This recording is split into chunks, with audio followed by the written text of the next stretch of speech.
My novel collection पर हम आप सबको खुशामदीद कहते हैं।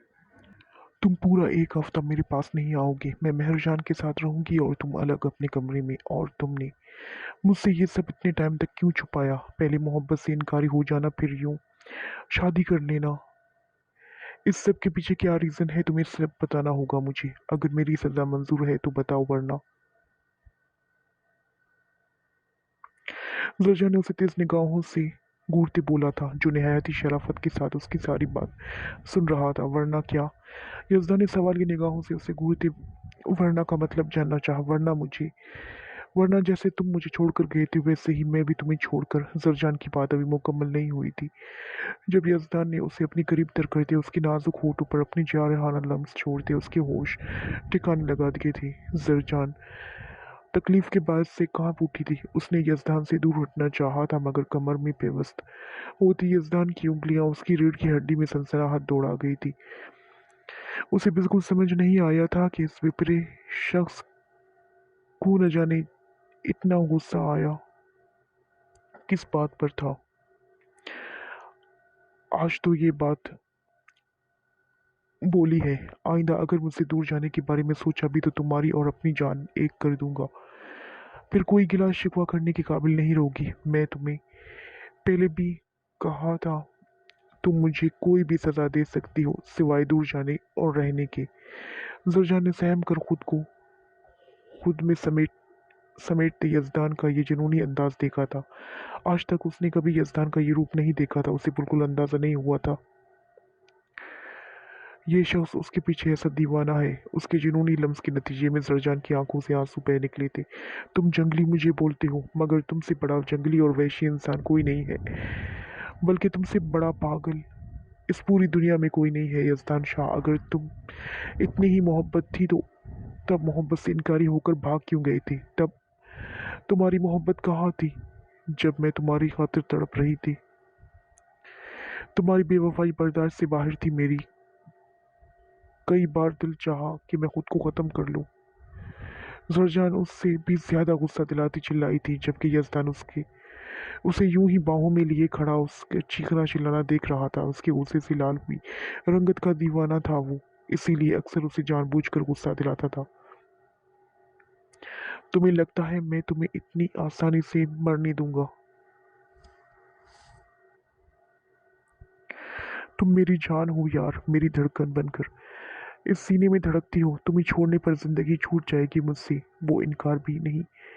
इनका भी तुम्हें पाने की खातिर ही था। यज़दान उसके लाल पड़ते गालों पर हाथ की पुश्त फेरता उनकी नरमी महसूस करने लगा था, जबकि उसकी लम्स से घबराती जरजान उसका हाथ हटाने की नाकाम कोशिश कर रही थी। मुझे सच जानना है। जरजान बजित थी। बहुत जल्द पता चल जाएगा, अभी नहीं। मैं इतनी जल्दी हम दिनों के बीच दोबारा कोई कर्फ्यू नाफिज होते नहीं देख सकता। यज़दान उसे आज़ाद करता पीछे हटा था। तुम एक इंतहाई जरजान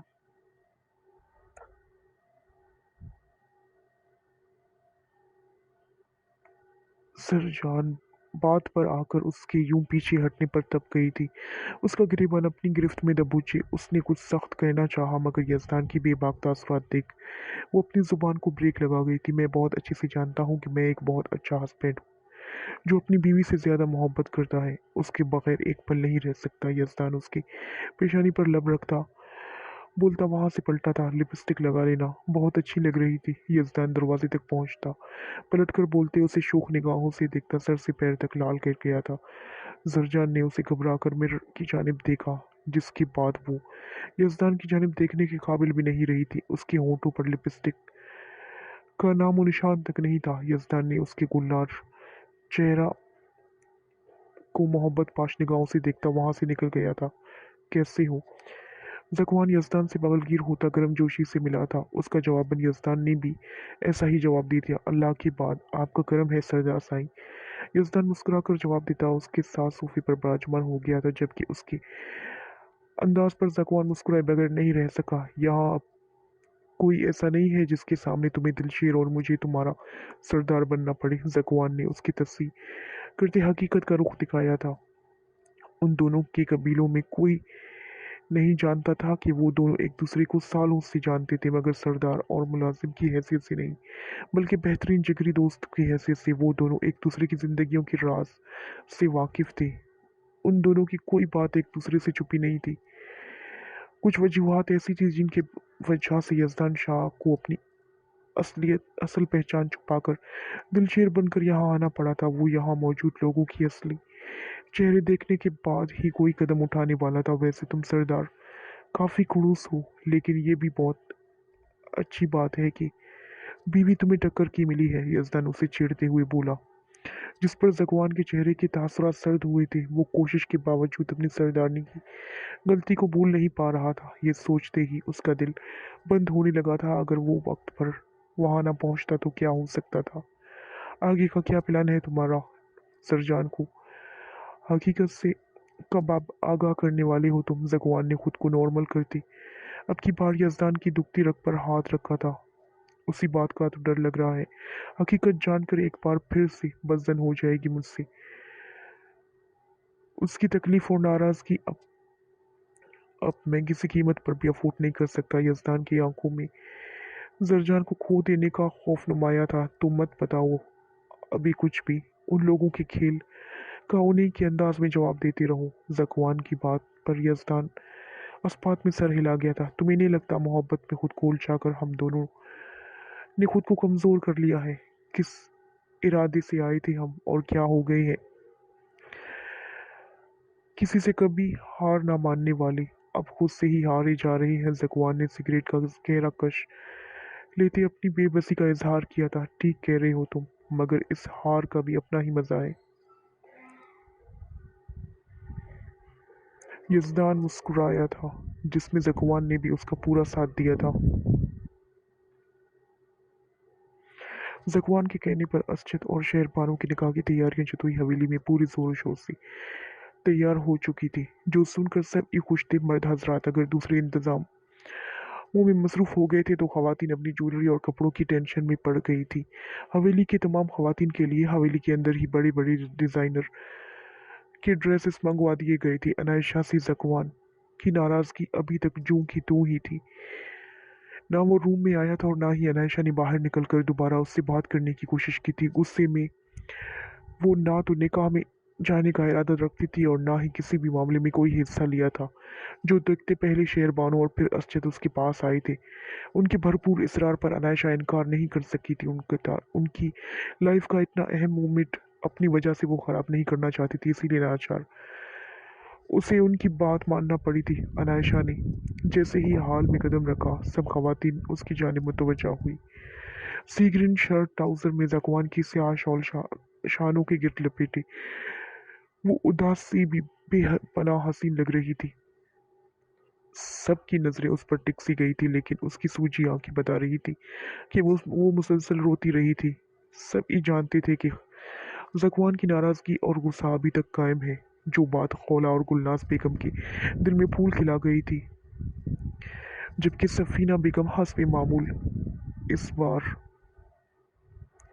उनकी इस खुशी में शरीक नहीं हुई थी। वो बस खामोशी से हर शय का जायजा ले रही थी। मैंने कहा था ना, इस सरदारनी की ये गलती माफ नहीं हो पाएगी। वैसे सरदार साईं के दिल से जब कोई एक बार उतर जाए तो दोबारा कभी नहीं जगह बना पाता। अब क्या होगा सरदारनी का? खौला ने आखिरी बात पर आवाज़ बुलंद कही थी, जो अनायशा के कानों तक बआसानी पहुंच चुकी थी। उसने सख्ती से मुट्ठियां बींच ली थी, मगर जवाब देने के लिए इस बार उसके पास कुछ नहीं था और ना ही वो देना चाहती थी। खोला सब समझकर सोच समझकर बोला करो। हर वक्त फजूल की हाँकना अच्छा नहीं होता। सब लोग जल्दी से अपने सूट मुंतखब करें, अभी और भी बहुत सारे काम पड़े हैं। सफीना बेगम के टोकने पर सब लोग हैरान हुए थे, जबकि अनायशा बिना कोई सूट पसंद किए वहां से उठ गई थी। वहां सारे बलूची ड्रेसेस थे और निहायत ही खूबसूरत थे। अनायशा शहर बानों की निकाह में बलूची लिबास पहनने का इरादा ही रखती थी, मगर इस वक्त उसे कुछ भी अच्छा नहीं लग रहा था। उसने कभी सोचा भी नहीं था कि जकवान जतोई की नाराजगी उसे इतना बेचैन कर देगी। शबनम, मुझे अभी और इसी वक्त चॉकलेट शेक बना कर दो, जो आइसक्रीम से भरा हुआ होता है, जो आइस से भरा हुआ होता है। अनायशा ने एक जानिब खड़ी शबनम को हुक्म दिया। वहां मौजूद सबकी निगाहें बेचैन सी फिरती अनायशा पर थी। ये लड़की तो साईं की मोहब्बत में पूरी दीवानी हो चुकी है। उनकी नाराजगी पर देखे कैसे बोलाई बोलाई फिर रही है। कहीं ये सब देख साईं इससे राजी ना हो जाए और इसकी गलती माफ कर दे। खौला ने गुस्से से पहलू बदलते हुए कहा, तुम्हें क्या लगता है साईं ज्यादा देर इस खूबसूरत बला से नाराज रह पाएंगे? कभी नहीं, मुझे तो इतनी उम्मीद भी नहीं थी। गुलनाज बेगम जले दिल से बोली थी। अनायशा के साथ साथ शबनम भी बेखबर थी। अनायशा का दिया हुक्म सीढ़ियां उतरता जगवान सुन चुका था। जी सरदारनी साईं। शबनम उसके सर तासुरात देख इस अजीबो गरीब फरमाइश पर हैरान होने के बावजूद कुछ बोल नहीं पाई थी। शबनम रुक जाओ, ऐसी कोई शय भी बनाने की जरूरत नहीं है, जगवान की गंभीर आवाज ने शबनम के कदम वहीं जकड़ दिए थे। उसने घबरा कर अनायशा की जानिब देखा, जो उसके रुकने पर खूंखार निगाहों से उसे घूर रही थी। बाकी सब खवातीन भी किन किए उसे ये सब देख और सुन रही थी। शबनम, तुम्हें सुनाई नहीं दिया मैंने क्या कहा है तुमसे? अनायशा ने जगवान को साफ नजरअंदाज करते हुए उसका गुस्सा शबनम पर निकालते तेज लहजे में हुक्म दिया था। सरदारनी साईं, वो शबनम गड़बड़ाई थी कि वो अब क्या करे। तुम जाओ अपना काम करो। जगवान उसे जुज़्बुज़ सा खड़ा देख वहां से जाने का कहता। उस मजलूम सी लड़की को अपनी सरदारनी की खूंखार निगाहों से बचा गया था। अब मेरे सामने आने की जरूरत नहीं है, मैं खुद ही बना लेती हूँ। अनायशा अपने सरदार के हुक्म पर एक जगह जमकर खड़ी होती शबनम को देख गुस्से से कहती किचन की जानिब बढ़ गई थी, जबकि जकवान अपनी जिद्दी सरदारनी की जिद पर नाचार उसके पीछे किचन में चल दिया था। वो उससे अभी शदीद नाराज था, मगर वो नाराजगी के बावजूद उसे जरा सी तकलीफ में भी नहीं देख सकता था। वो जानता था उसकी नाजुक सरदारनी वो शेक पीकर अपना गला खराब करने का इरादा रखती थी, इसीलिए वो ऐसा होने ही नहीं देना चाहता था। वो खुद को उसके पीछे जाने से रोक नहीं पाया था, जबकि बाकी सब हैरत वो बेयकीनी के मारे अपने सरदार को जिंदगी में पहली बार किचन में जाता देख रहे थे। हटो आगे से। अनायशा अंदर आते जकवान का गुस्सा मुलाजमिन पर निकालती उन्हें पीछे हटा गई थी, जबकि अनायशा के पीछे अपने सरदार को आता देख उसके इशारे पर वो सब खामोशी से बाहर निकल गए थे। वो जानता था उसकी नाजुक सरदारनी वो शेक पीकर अपना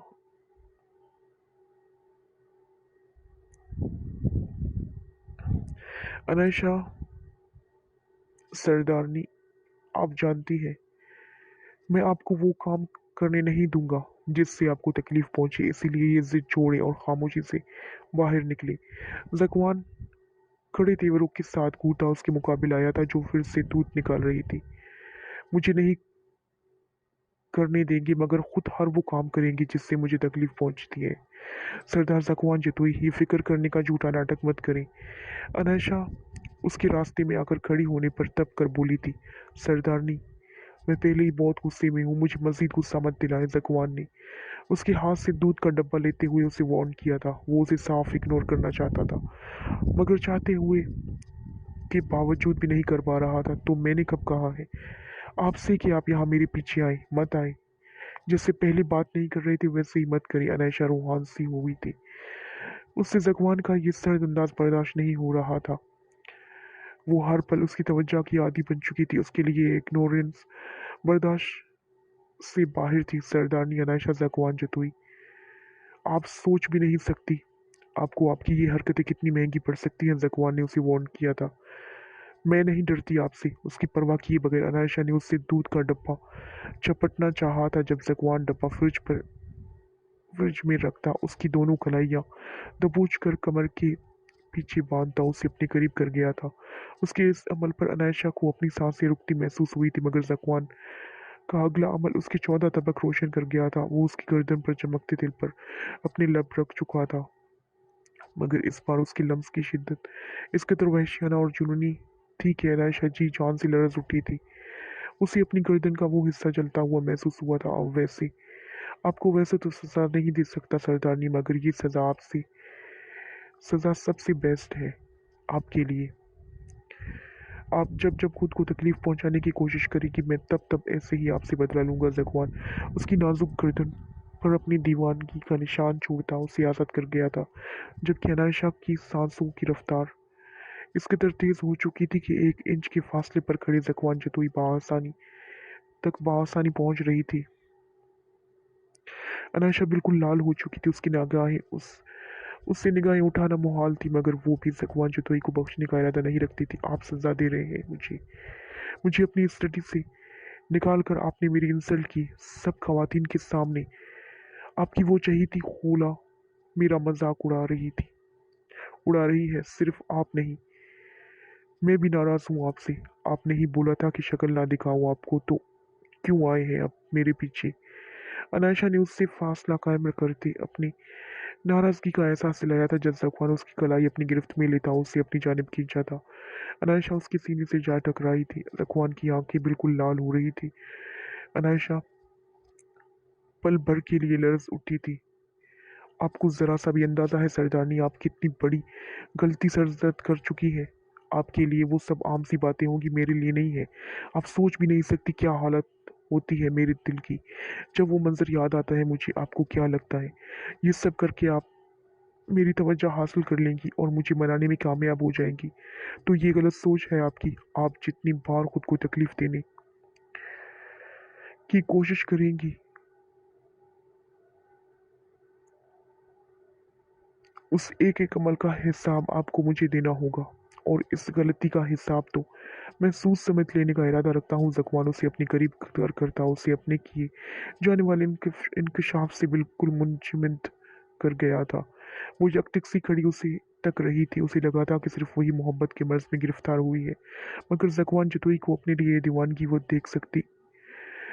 देख वो सत्ते में आ चुकी थी। वो कुछ भी बोलने के काबिल नहीं रही थी। ज़कवान उसे अपनी गिरफ्त से आज़ाद करता वापस पलट गया था, जबकि अनायशा वहीं जमी खड़ी इस हैरत अंगेज इंकशाफ पर खुलकर मुस्कुरा भी नहीं पाई थी। ज़कवान जतोई ने जुबान से इंकशाफ नहीं किया था, मगर उसके कई अल्फाज भी अनायशा के जलते दिल पर ठंडी फुहार बन गए थे। सरदार ज़कवान जतोई को मुझसे मोहब्बत हो गई है। अनायशा की गुलाबी लबों पर दिलकशी मुस्कुराहट बिखर गई थी। वो उससे नाराज इसीलिए नहीं था कि उसने इस हवेली के असूलों को तोड़ा था, बल्कि ज़कवान इसीलिए नाराज था कि उसने ऐसा करके खुद को नुकसान पहुंचाने की गलती की थी। अनायशा खुशी से झूम उठी थी। इतनी खुशी से उसे आज तक कभी किसी बात पर नहीं हुई थी जितनी इस वक्त हो रही थी। सरदारनी साहब आप ठीक है? शबनम ज़कवान के गुस्से से बाहर जाती देख घबराई सी अंदर आई थी। बाहर से सब यही समझ रहे थे कि ज़कवान ने उसे शायद बहुत ज्यादा डांटा था, मगर अंदर खड़ी अनायशा को मुस्कुराता देख शबनम ने हैरत से उसे देखा था। आ जाओ सरदार की चमची, ठीक हूँ मैं। अनायशा का मूड बहुत अच्छा हो चुका था, इसीलिए शबनम को भी उसने बहुत अच्छे से मुखातिब किया था। सरदारनी आप ठीक है ना? शबनम को उसकी दिमागी हालत पर शुबा हुआ था। मैं बिल्कुल ठीक हूँ। तुम ये बताओ तुम्हारे सरदार साईं कहाँ गए हैं? अनायशा ने निहायत ही खुशगवार मूड के साथ उससे पूछा था। जी वो तो अपनी स्टडी में चले गए हैं, और खोला बीबी जी भी उधर ही गई है। शबनम ने डरते डरते उसे बताया था। शबनम की को खुद भी खोला का अपने सरदार साईं के करीब जाना पसंद नहीं था। शबनम की बात सुनकर अनायशा का सारा फसून टूटा था। वो समझती क्या है खुद को? उसे कोई और नहीं मिलता जो हर वक्त मेरे शौहर के पर डोरे डालने की कोशिश करती है रहती है। अनायशा तो ये बात सुनते ही सर से पैर तक जल चुकी थी। वो बिना कुछ देखे सुने उसी जानिब चल दी थी।